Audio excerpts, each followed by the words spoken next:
just one more week of suffering, and then I can get back to my regular video making schedule.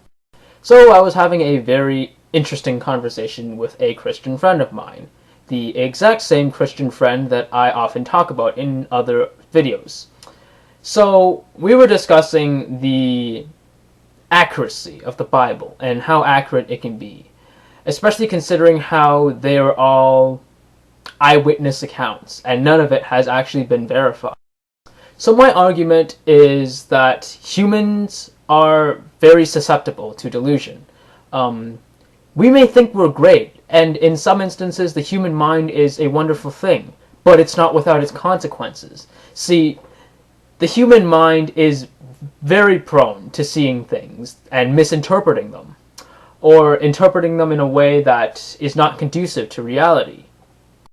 And I use this proposal in a few of my arguments, like, for example, what if people didn't actually see Jesus turn water into wine?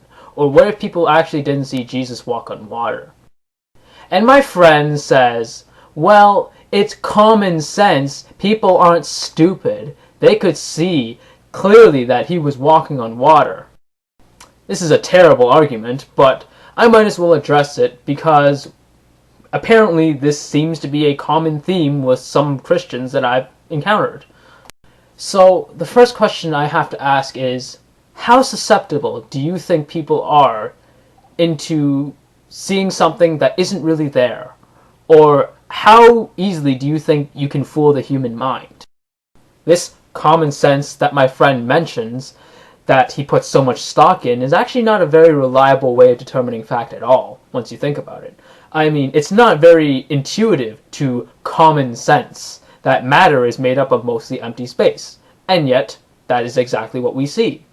The second thing to be really considered is that scientific analysis and objective observations based on reasonable evidence is really not the way we usually operate, and it's not the way the human mind generally operates. I mean, you see this in history. Rainbows, for example, were once considered very much supernatural in many types of mythology, in Christian mythology, in ancient Chinese mythology, in Greek mythology, in Norse mythology. And imagine back then, when people proposed that rainbows were actually caused by light refraction from raindrops. Well, people would have laughed at that theory back then. Like, what? Are you kidding me? Who would believe such a thing? It's obviously God's work that creates these beautiful things called rainbows. But now we know that rainbows have perfectly natural causes. We know how they're caused. Now, some of you might be tempted to argue, well, that was back then. We didn't have as much knowledge back then. Science wasn't as advanced back then. And that's exactly my point. The Bible was written at a time when scientific knowledge was almost zero, and there wasn't really such a thing as objective observation. What makes you think that anything in that Bible can be trusted as a fact? But continuing on with that point, if you think that even in the 21st century, with all the scientific insight that we have today, that people can't be fooled, well, yeah, you need a wake-up call. Some examples in the modern-day era might include famous scam artist Peter Popoff. We know it to be a fraud. His miracle healings are nothing but a load of crap. And yet people pay him thousands upon thousands of dollars just to attend his shows. And he's earned millions of dollars scamming money from gullible people. What about psychics? Do you people really think that these people understand you and can read your mind and see through your past? Or do you think it's just a bunch of smoke and mirrors designed to trick an answer out of you? And on the topic of psychics, what about psychic surgery? Clearly one of the largest scams of the 21st century. People pay thousands of dollars to get psychic surgery, and it doesn't really heal them. These examples are just a few out of many of how people can be easily fooled. Now, the interesting question to ask here is, why do people think this way? What convinces people to believe in these supernatural phenomena? Well, from what I've observed, people tend to have a fascination with the wonderful and the mysterious. We, as a species, tend to be interested and at the same time frightened of what we cannot and do not understand. So what do?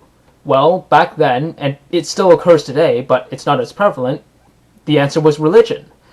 For an event that was unexplainable through any conventional means, they invent a supernatural cause for this supernatural event. But once you realize that the event isn't so much supernatural, then you start to question if the cause has to be supernatural. Now, don't get me wrong, just because people are really prone to believing what they want to believe doesn't mean that this religion is wrong or this holy book is completely inaccurate. I'm not saying that. There's no way for me to falsify that. But at the same time, I'm saying that we should be skeptical, because the human mind is extremely prone to believing what it wants to believe, and sometimes it can misinterpret what it actually observes. And this often leads to misinformation and false information. We should be skeptical because extraordinary claims demand extraordinary evidence. And in an academic arena, eyewitness accounts and personal experience just does not cut the mustard. To sum up my final thoughts, I think I should give an example. It was said that Jesus walked on water. Well, what was the knowledge of people back then? Was there a lot of scientific insight or not?